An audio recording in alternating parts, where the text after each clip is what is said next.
Hello everyone and welcome to our channel Holistic Facts. In today's video we are going to talk about military coup in Mali. So this is in news a lot quite recently.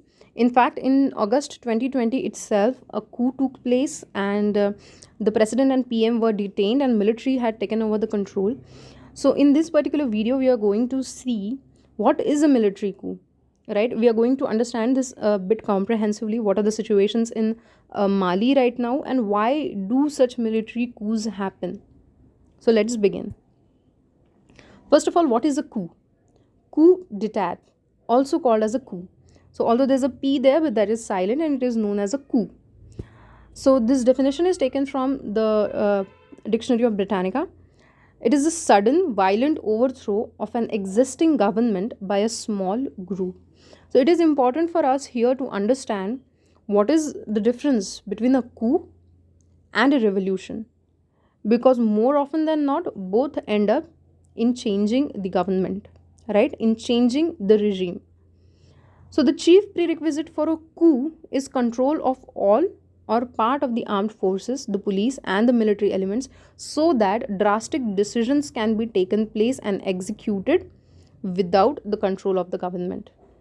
And unlike in revolution, which is usually achieved by large numbers of people working for basic social, economic, and political change, a coup is a change in power from top that merely results in abrupt replacement of leading government personnel. More often than not, it is from one power hungry government to another power hungry personnel who control the military or the military chiefs, right? And what happens in a revolution is that there are certain fundamental changes in the society that lead to some assertiveness, certain positive changes in the economy and in the polity of that particular country.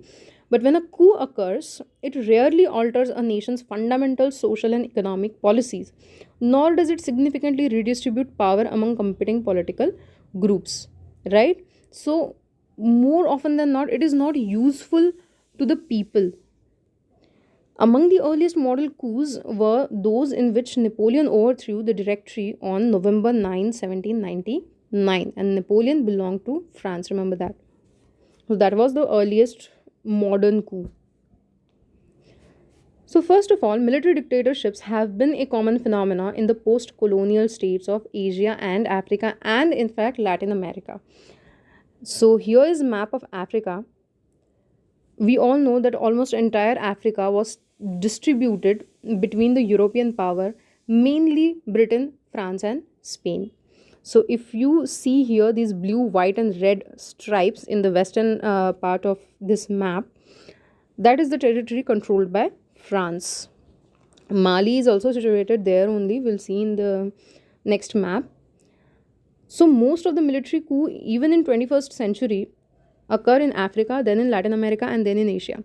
Why does this happen? Why is it so common in the countries that were colonized before?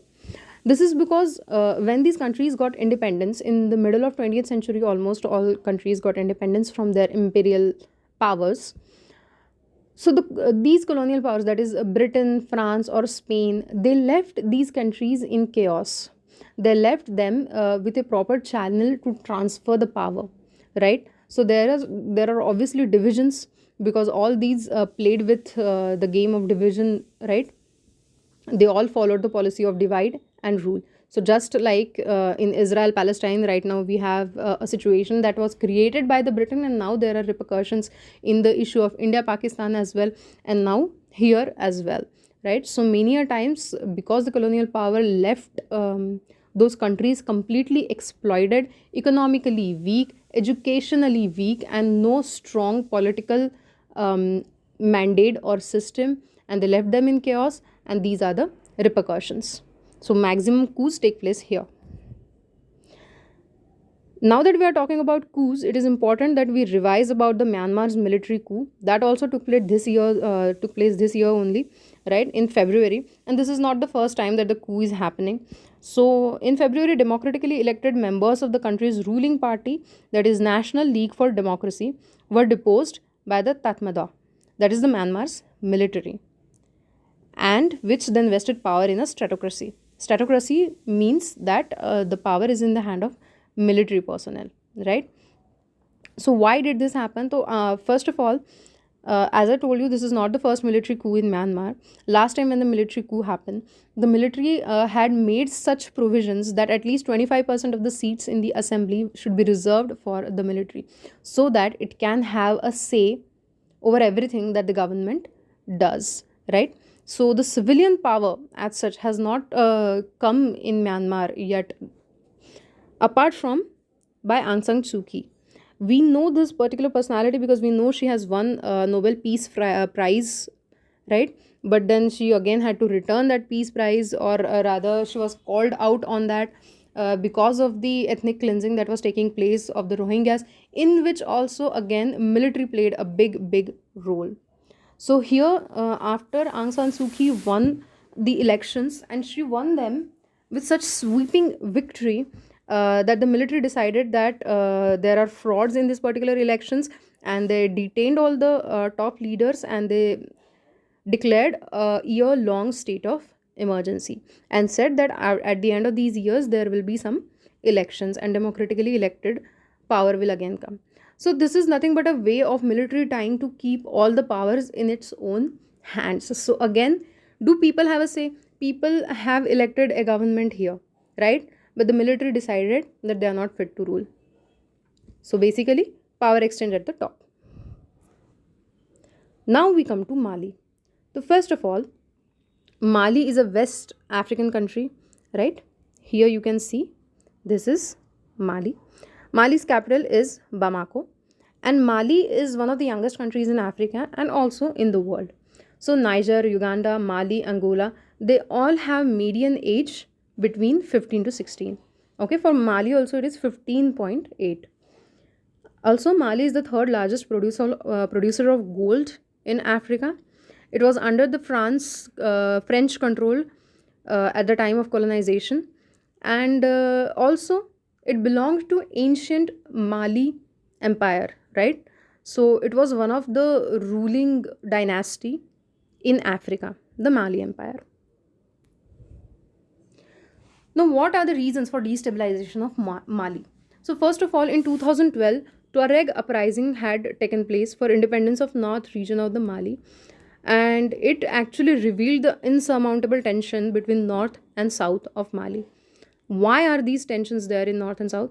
Here's when the French rule comes into play. So French had decided to educate the ruling class almost exclusively composed of majority southerners. So they focused on the southern part because most of the ruling part was situated there.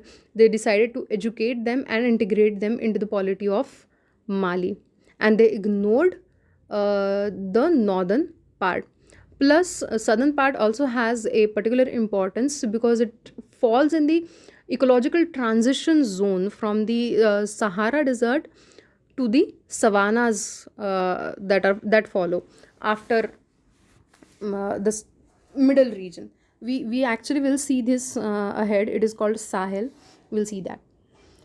So now that France, sorry, France decided to go with the divide and rule policy, there was discontent between the northern population. And also after the independence, a centralized state was established in Mali, but it was based on political and economic subordination of the north. So they actually continued the legacy of the France, and hence this content further grew, right? The post-colonial elites laid the foundations for northern rebellions and future state failure.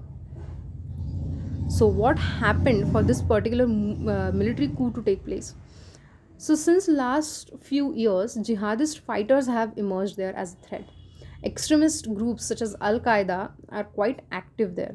So at the beginning of Tuareg rebellion, they decided to take advantage of the particular situation and take the certain territories of Mali. But here, France-led forces in 2013 under Operation Serval helped Mali, and they drove out these particular extremists, right? But soon after, a number of jihadist groups eventually resurfaced. We know this that most of the northern African region and Middle Eastern region are actually quite ridden with these extremist groups, right? And same is the case in Mali. Plus, because of the instability, because of government's ignorance and contempt in the northern part and lower development in the northern part of Mali, these groups could grow. So herein, what happened in August 2020 is that protesters and military both were actually displeased. Protesters, as in from the population, from the civilians, they were displeased with the management of ongoing insurgency, alleged government corruption, ongoing COVID-19 pandemic, and a floundering economy. So none of these aspects government could manage, and hence it was decided that they are not fit to govern. So soon, military actually detained the erstwhile PM and president, right? And but after that, a lot of military pressure, international pressure was there, and they had to appoint a president and prime minister. That they did. President Bahandwa and Prime Minister Mukhtar Wane, who were appointed in September, right? But again, they also did certain things without considering the military's opinion. They reshuffled certain government positions, certain military positions, and then again military decided that these are not fit to rule. So one interesting fact here is that even the people are not happy with the government, right? So they actually were quite happy that the regime had fallen and the military took over. Now, have there been any efforts to stabilize Mali, right? Because we know that whenever such things happen, there are always international communities such as pro democracy communities of EU, US, and France. So what happens is, in the regional grouping, if we see ECOWAS, the West African Regional Economic Community, they tried twice to intervene between the protesters and the government. Twice is actually not enough, and they miserably failed because it was majorly an economic grouping. So peace and security were not given enough attention. So whatever the vacuum was created because of non-functioning of ECOWAS in the region, France, European Union, and US took actions, right? They tried to help. Then the G5 Sahel, that is the group of 5 countries that fall in that particular region of Sahel. So Sahel is the vast semi-arid region of Africa, separating the Sahara Desert to the north and tropical savannas to the south. And this extends in 10 countries. So out of those 10, these 5, that is Mauritania, Mali, Niger, Burkina Faso, and Chad, form G5. This is an ad hoc regional coalition. Remember this? This was only formed to combat violent extremism taking place in that particular region. But this group also has difficulty raising funding, right? Having necessary structure, and hence is not able to participate as much. Let us see with the map once the Sahel region. So this is the map of North Africa, right? We know that this particular area forms under Sahara Desert, the largest desert in the world. The area below that, right, a strip-like area, is actually the transition area between the Sahara Desert here and the tropical savannas here. So this is the Sahel region, which is semi-arid region. So northern Mali falls in the African desert, but the southern Mali, it falls in the transitioning zone, wherein there are much more opportunities than a desert area, right? Because it is semi-arid. So that is also why southerners were paid more attention here. Then again in 2012, when that particular uprising took place and the extremists tried to take advantage of that, France had intervened, right? But these investments have insufficient strength, insufficient. They have been insufficient in strengthening Malayan democratic institutions and the rule of law. So most important takeaway here is that there is need for investing in rule of law and the governance in times of peace as well as during conflict. Because if your basic polity is not built with people, then there will always be difficulty for proper functioning of the government. And whenever a government is not stable, when the polity of the country is not stable, there is a chance of such coups or revolutions or rebellions happening, right? So that is what happened in Mali. This has been going on for years, and in many countries wherein military coups have occurred, there have been a lot of military coups since decolonization. We need to remember that many have occurred in Africa, some in Southeast Asia, and then a lot in Latin America as well, right? Why? Because there is not a stable political system. So this is very, very necessary. So this is what the takeaway here is. After this, we'll just focus on one interesting thing. Since we just learned that many erstwhile colonies were left in chaos and their military coups happened, like our neighbors also, like Pakistan, Bangladesh, Afghanistan, each have had military coups, right? Has India ever had a coup? So no, there has never been a military dictatorship in India, and many experts predict that there never will be one. Now, why did it never happen in India? In current situation, we can understand this. We have a strong political system, we have a strong and resilient democracy, howsoever it works, but we have a system in place, right? And the control of military is also in the hand of civilian leader, and military does not just independently take decision unless it consults the civilian leader first, right? But was this the case always? So even after independence, immediately certain people or certain foreign countries were like that this could happen in India at that particular time, but it never did, because we had a very disciplined military which was actually quite separated from the civilians. Plus we had inherited a strong political system in which Congress party was very well versed, right? It was a part of our Indian struggle, and Congress had formed a connection with the masses and had support of the population, and that is why it never happened. But these are certain basic and vague reasons for that. There are many other reasons which we can actually discuss in some other video. Another interesting fact here is that the coup d'etat or of Yangon. So this is a particular event that happened in Yanam. So as we know, the Union Territory of Puducherry is divided in four parts: Mahe, Karaikal, Puducherry, and Yanam. So this is across Kerala, Tamil Nadu, and Andhra Pradesh, right? So even after the time of independence, French had not actually left these areas, and India had to fight with France and negotiate ferociously to get its territories back. So this is at that time in 1954. So there was a tense but ultimately non-lethal political coup at Yanam. So it was a political coup. Basically, the population was not content with the way the negotiations between India and France were taking place. So no, India has never had a military coup, but a coup-like situation was created in a small territory within India. So this has been about coups. These are actually quite very interesting because these are the questions of survival of the population or governance of that population. Because once you solve these problems, the political stability or the military overreach, then only you can actually focus on your education, your hunger issues, your poverty issues.